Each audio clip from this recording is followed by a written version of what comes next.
Who's the boy suffering in this basement? My daughter's voice pierced the hallway like a needle through my spine. I stopped mid-step, looked back at her.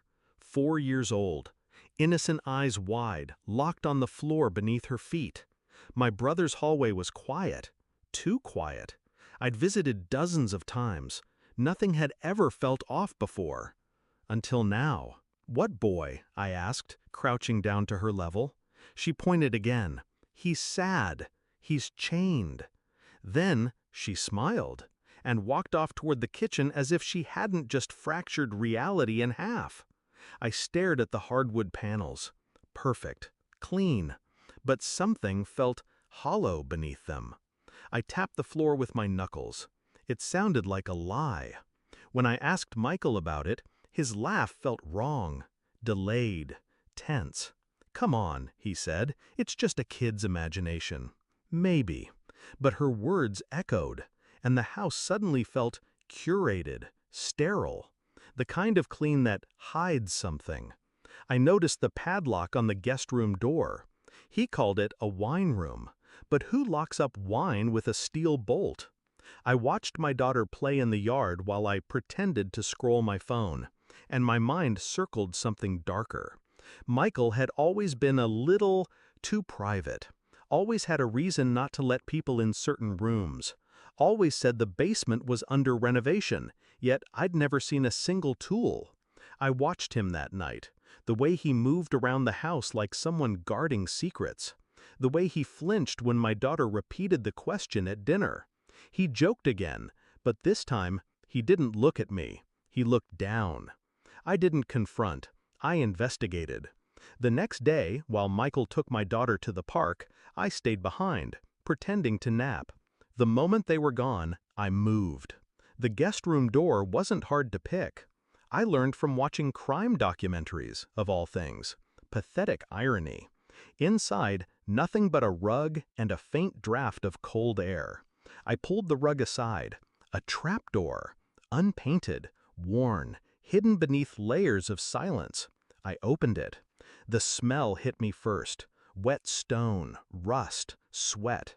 A ladder led down into shadow. I climbed, flashlight gripped tight, heart locked behind my ribs.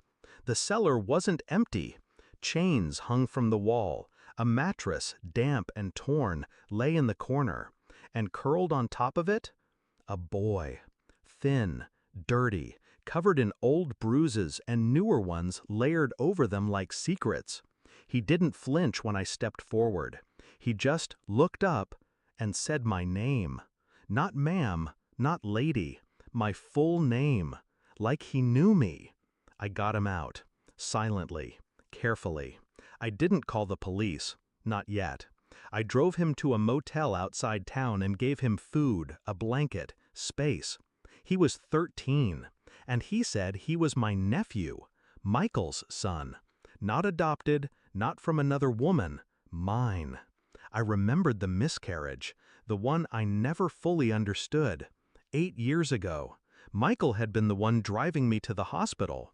I had been half conscious from blood loss. I trusted him. He never let me see the body, never let me ask questions. And now this boy sat across from me, with my eyes. My father's cheekbones.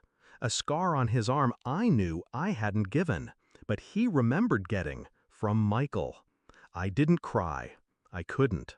When Michael returned, I was already waiting in his kitchen. He didn't see it coming. I handed him a photo. The boy.